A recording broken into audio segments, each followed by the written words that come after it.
আসসালামু আলাইকুম সবাইকে। কি অবস্থা সবার? দিস ইজ রিনা। তো আজকের দিনটা আমার খুবই ব্যস্ততার ছিল। আজকে আমি কলেজে ভর্তি হওয়ার জন্য রংপুর যাচ্ছিলাম। আর এখানে এসে আমরা সিএনজি তে বসেছিলাম কারণ আমাদের তাড়াতাড়ি যাইতে হবে। আর তাড়াতাড়ি যাওয়ার বিকল্প সিএনজি ছাড়া কিছু নাই। আমার বাবাও যাচ্ছিল আমার সাথে। তো রংপুরে পৌঁছানোর পরপরই আমরা কলেজের সব কাজ শেষ করি। আর ওখানে ক্লিপ নেওয়ার অতটা সময় পাই নাই এত কাজের মধ্যে। তারপর আমি আমার জন্য রুম দেখতে চলে আসি। আর রুম দেখার পর এই রুমটা আমরা বুক করি।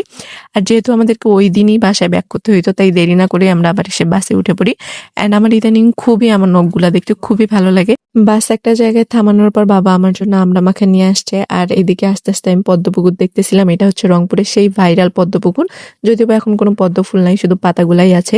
আর এখন আপনাদের সবার প্রিয় কাশফুলের সিজন চলে আসছে, তো যাইতে যাইতে সেগুলাও দেখছি। রাস্তার কয়েকটা জায়গায় এরকম কাশফুল ছিল। আর বাসায় এসে ফ্রেশ হয়ে একদম কড়া করে একটা চা বানায় খাইছি আম্মু আর আমি। আম্মু আমার জন্য সারাদিন থেকে ওয়েট করতেছিল যে আমি কখন আসবো আর কখন চা খাবো। আসার সাথে সাথে সুন্দর করে এক কাপ চা খেয়ে নিছি। আম্মু আর আমি একসাথেই আড্ডা দিচ্ছিলাম। আর চায়ের এই ধোয়া ওঠার দিকটা আমি বলতেছিলাম না, আমার নখ খুব ভালো লাগতেছিল, আমি সবসময় দেখতেছি। আজকের মতন এই পর্যন্তই। সামনে আরো সুন্দর সুন্দর ভিডিও পেতে অবশ্যই আমার পেজটাতে ফলো দিয়ে রাখবেন। আর যারা ইউটিউব থেকে দেখতেছেন সাবস্ক্রাইব করবেন।